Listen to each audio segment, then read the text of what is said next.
Hello students, आज आपण morphology म्हणजे काय ते बघणार आहोत. तुमचे जर कोणी सायन्सला फ्रेंड्स असतील तर कदाचित तुम्ही हा शब्द त्यांच्याकडून देखील ऐकलेला असेल. त्यांनासुद्धा मॉर्फोलॉजी हा टॉपिक आहे. तर त्यांना सायन्समध्ये हा टॉपिक आहे. तर मॉर्फोलॉजीची सायन्समध्ये डेफिनेशन अशी आहे, study of form and structure of organism. तर ऑर्गॅनिझम म्हणजे एखादा जीव, ते वनस्पती असेल किंवा प्राणी असेल, त्या ऑर्गॅनिझमचं फॉर्म आणि स्ट्रक्चरचा स्टडी. फॉर्म म्हणजे काय, त्याचं रूप किंवा आकार वगैरे, आणि स्ट्रक्चर म्हणजे रचना, म्हणजे जो काही एकंदर आकार आहे त्याच्यामध्ये अजून काय रचना केलेली आहे त्या सगळ्यांचा अभ्यास. मग सेम कन्सेप्ट इथे सुद्धा आहे. मॉर्फोलॉजी म्हणजे एखाद्या गोष्टीचा मुळापासून अभ्यास करणे. तर आपण मॉर्फोलॉजी लँग्वेजमध्ये बघणार आहोत. मग याचं मूळ काय ते बघूया. तर मॉर्फोलॉजी इथे आपण बघू शकतो का, लिंग्विस्टिक्सची एक शाखा आहे. लिंग्विस्टिक्स म्हणजे भाषेचा अभ्यास. त्याच्यामध्ये 4 शाखा आहेत: फोनॉलॉजी, मॉर्फोलॉजी, सिंटॅक्स आणि सिमॅन्टिक्स. त्याच्याखाली त्याचे अर्थसुद्धा दिलेले आहेत. फोनॉलॉजीमध्ये उच्चारांचा अभ्यास केला जातो आणि मॉर्फोलॉजीमध्ये शब्दांचा. सिंटॅक्समध्ये वाक्यांचा, म्हणजे आपण जे शब्द वापरतो ते शब्द अरेंज करून जे वाक्य तयार होतं त्याचा अभ्यास. म्हणजे अरेंजमेंट चुकली तरी वाक्य चुकू शकतं किंवा अर्थ बदलू शकतो. आणि सिमॅन्टिक्समध्ये अर्थाचा अभ्यास केला जातो. म्हणजे आपण एखादं वाक्य वाचलं, त्याचा अर्थ तोच असेल असं नाही, त्याचा दुसरा पण अर्थ निघू शकतो. तर आपण इथे मॉर्फोलॉजी बघणार आहोत. मॉर्फोलॉजी म्हणजे मॉर्फिमचा अभ्यास, लॉजी म्हणजे स्टडी. तर मॉर्फिमचा स्टडी म्हणजे मॉर्फोलॉजी. तर बघितलं आपण, मॉर्फोलॉजी लिंग्विस्टिकची एक शाखा आहे आणि लिंग्विस्टिक्स भाषेचा अभ्यास आहे. तर डेफिनेशन बघू मॉर्फोलॉजीची. मी तुम्हाला मगाशी सायन्समध्ये डेफिनेशन सांगितली की स्ट्रक्चर आणि फॉर्मचा अभ्यास केला जातो. तर इथे काय डेफिनेशन आहे, morphology is study of words, शब्दांचा अभ्यास आहे. हाऊ दे फॉर्म म्हणजे ते कसा आकार घेतात, कसे तयार होतात, and their relationship with other words, आणि एखाद्या शब्दाचा दुसऱ्या शब्दासोबत काय संबंध आहे इन सेम लँग्वेज, म्हणजे त्याच भाषेमध्ये. म्हणजे आपण एक शब्द घेतला आणि दुसऱ्या भाषेतला एखादा शब्द घेतला, त्या दोघांचा संबंध दाखवणं अवघड आहे. पण एकाच भाषेमध्ये 2 शब्दांचा संबंध, त्याचा अभ्यास, ते शब्द कसे तयार झाले या सगळ्यांचा अभ्यास करणं म्हणजे मॉर्फोलॉजी आहे. आता तुम्हाला मी बोलली की मॉर्फिमचा अभ्यास करणे म्हणजे मॉर्फोलॉजी आहे. तर मॉर्फिम काय आहे, smallest unit of word that has meaning. म्हणजे एक सगळ्यात स्मॉल युनिट, म्हणजे एखादा शब्द आहे त्याचे तुकडे केल्यानंतर पण जो शेवटचा तुकडा उरतो त्याला अर्थ आहे, त्याला मॉर्फिम म्हणतात. म्हणजे शब्दाचे तुकडे केल्यानंतर असे पण शब्द तयार होतील की त्याला अर्थ नाही, तर ज्याला अर्थ आहे तो मॉर्फिम आहे. उदाहरणार्थ आपण शब्द घेतला डॉग. तर डॉगच्या स्पेलिंगमध्ये DOG आहे. तर DO फक्त आपण हा कट केला डॉगमधून, तर DOला अर्थ आहे डू, म्हणजे एखादी क्रिया करणे, आणि उरला जी, तर जीला काहीच अर्थ नाही आहे. तर जर सगळ्यात शेवटचा शब्दाचा तुकडा ज्याला अर्थ आहे त्याला मॉर्फिम म्हणतात, म्हणजे smallest unit of a word. Okay. आता मॉर्फिमचे पण प्रकार दिले, फ्री, बाउंड. आता फ्री बाउंडचे पण अजून उपप्रकार आहेत. फ्रीमध्ये लेक्झिकल फंक्शनल आणि बाउंडमध्ये इन्फ्लेक्शनल डेरिवेशनल. फ्री मॉर्फिम आणि बाउंड मॉर्फिम आता डिटेलमध्ये समजून घेऊ. फ्री मॉर्फिम काय आहे, इट कॅन स्टँड अलोन, म्हणजे दुसऱ्यावर अवलंबून नाही आहे, ते स्वतः एकटे आहेत, स्वातंत्र्य आहेत आणि त्यांना मिनिंग आहे. इट कॅरी मिनिंग, नावातच दिले, फ्री स्वातंत्र्य आहे. आणि bound morpheme, it can not stand alone, म्हणजे ते स्वतः एकटे राहू शकत नाही, ते दुसऱ्यावर अवलंबून राहतात. बाउंड म्हणजे बंधन. तर एक्झाम्पलने समजून घेऊ. टीचर हा शब्द घेतला आणि त्याचे तुकडे केले, टीच आणि ER. तर टीच म्हणजे शिकवणे, आणि ER हा डूवरचं वर्क करतो. तर टीचला ER लावल्यावर टीचर म्हणजे शिकवणारा. मग इथं काय आहे, सिंग, डान्स, आपण काही वर्ड वापरू शकतो आणि ER लावल्यावर सिंगर, डान्सर शब्द तयार होतात. तर टीचला मिनिंग आहे शिकवणे आणि ER डूवरचं काम करतो, म्हणजे ERला सुद्धा ग्रॅमॅटिकल मिनिंग आहे. दोघांना मिनिंग आहे, म्हणजे दोघे पण मॉर्फिम आहेत. शब्दाचे हे दोन्ही तुकडे मॉर्फिम आहेत. पण त्याच्यामध्ये फरक काय, टीचला मिनिंग आहे म्हणून तो फ्री मॉर्फिम आहे आणि तो कुणावर अवलंबून नाही आहे. तसं ER टीच ह्या शब्दावर अवलंबून आहे. टीच म्हणण्यापेक्षा ER हा कुठल्या तरी शब्दावर अवलंबून असेल आणि त्याच्या आधी कुठला तरी शब्द लागल्यावरच त्याला अर्थ प्राप्त होईल, म्हणून ER बाउंड मॉर्फिम आहे.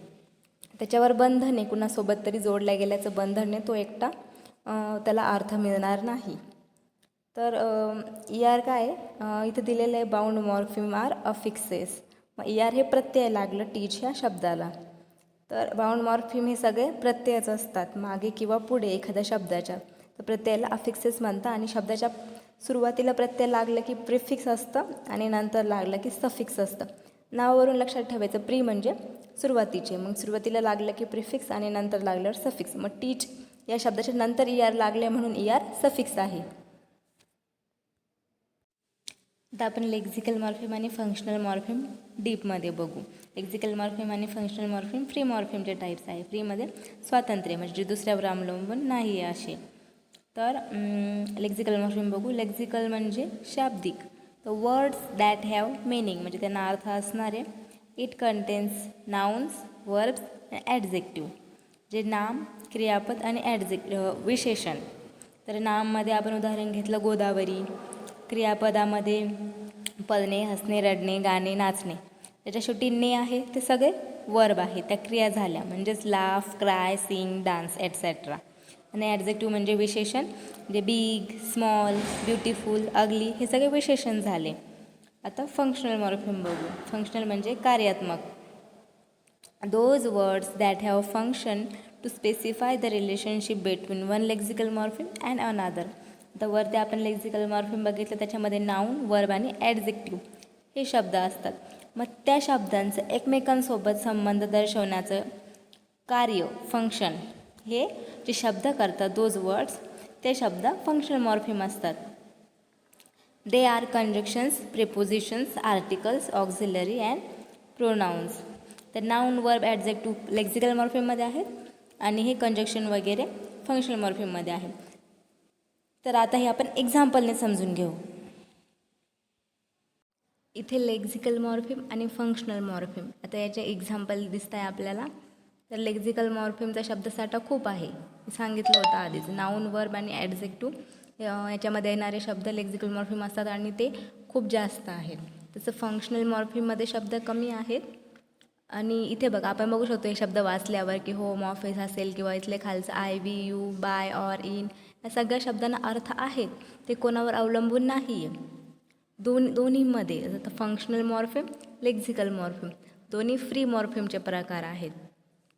दोघांना पण अर्थ आहेत, ते कोणावर अवलंबून नाही. इथे फरक काय आहे की लेक्झिकल मॉर्फिमच्या शब्दांमध्ये फंक्शनल मॉर्फिम संबंध दाखवण्याचं काम करतं. आता एक्झाम्पल म्हणून आपण होम अँड ऑफिस असं म्हणू शकतो, किंवा शी इज गोदावरी, म्हणजे त्या शब्दांमध्ये संबंध दाखवण्यासाठी फंक्शनल मॉर्फिम वापरले जातात. अर्थ दोघांनाही आहे आणि दोन्ही शब्द स्वतंत्र आहेत. आता बाउंड मॉर्फिमचे टाईप्स बघूया. बाउंड मॉर्फिमचे दोन टाईप्स आहे, इन्फ्लेक्शनल मॉर्फिम आणि डेरिवेशनल मॉर्फिम. इन्फ्लेक्शनल मॉर्फिम आधी बघून घेऊ. मराठीत सांगायचं झालं तर इन्फ्लेक्ट करणे म्हणजे चेंज करणे, म्हणजे थोडक्यात रूपांतरण करणे. Inflectional morphemes are morphemes that add grammatical information to a word. म्हणजे याच्या डेफिनेशनमध्ये काय दिलेलं आहे की आता खाली 8 प्रत्यय दिले इन्फ्लेक्शनल मॉर्फिमचे. तर हे जे प्रत्यय आहेत ते एखाद्या शब्दाला लागल्यावर त्याचं ग्रॅमॅटिकल चेंज होतो त्या शब्दामध्ये. तर आता आपण हे एक एक प्रत्यय बघून घेऊ. तर पहिला आहे ॲपॉस्ट्रोफी एस. इट शोज पजेशन म्हणजे एखाद्या मालकीचा असणे. आता एक्झाम्पलमध्ये गोदावरीज, गोदावरीला ॲपॉस्ट्रोफी एस लावला.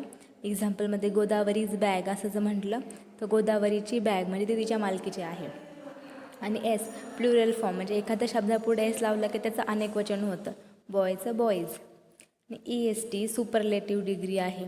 त्या डिग्रीमध्ये सुपरलेटिव्ह कंपॅरेटिव्ह डिग्री आपल्याला माहिती आहे, त्या दोन्ही पण याच्यामध्येच येतं इन्फ्लेक्शनल मॉर्फिममध्ये. ESTमध्ये सुपरलेटिव्ह डिग्री आणि ERमध्ये कंपॅरेटिव्ह डिग्री. आणि ING त्या शब्दाचं प्रेझेंट टेन्स दर्शवतं आणि ED पास्ट टेन्स दर्शवतं. आणि EN पास्ट पार्टिसिपल म्हणजे क्रियापदाचं चौथं रूप. आणि एस 8वा प्रकार दिलेला आहे थर्ड पर्सन सिंग्युलर. म्हणजे आणि थर्ड पर्सन सिंग्युलर फक्त ही, शी आणि इट यांच्यासाठीच वापरलं जातं. जेव्हा आता समजा मी सांगते की आय ड्रिंक वॉटर, तर फक्त ड्रिंकच वापरला मी आयसाठी.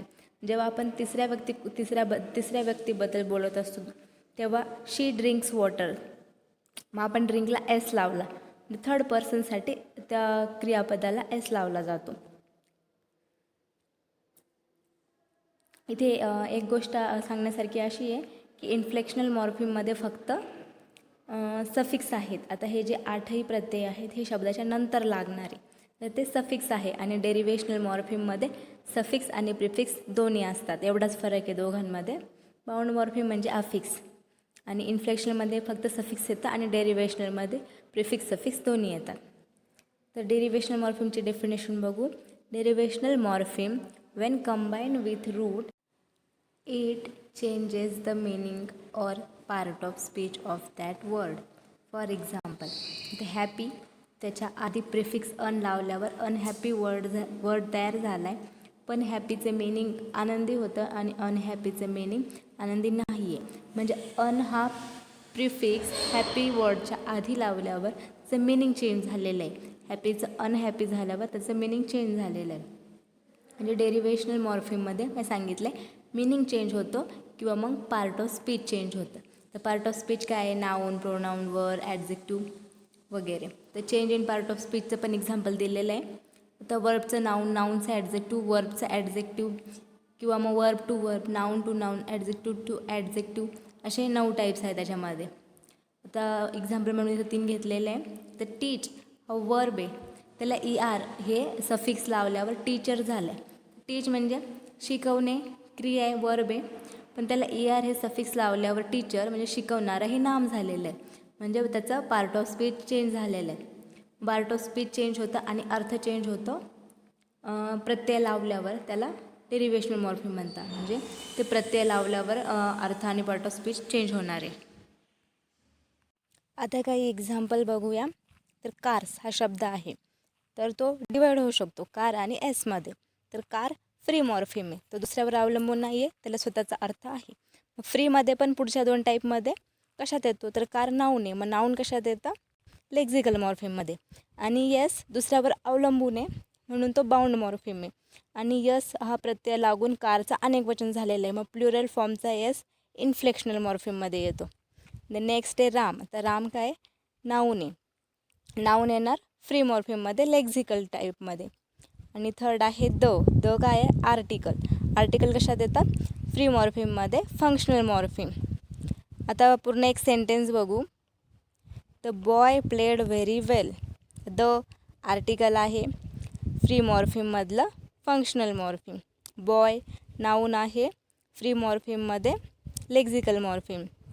आणि प्लेड डिवाईड होऊ शकतं, प्ले आणि ED प्रत्यय लागले.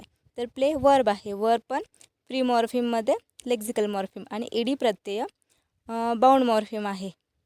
तर त्याला स्वतःचा अर्थ नाही आहे, कुठल्या तरी शब्दाला अटॅच झाल्यावर अर्थ आहे म्हणून ते बाउंड मॉर्फिम आहे. आणि ED प्रत्यय इन्फ्लेक्शन मॉर्फिममध्ये लागतं.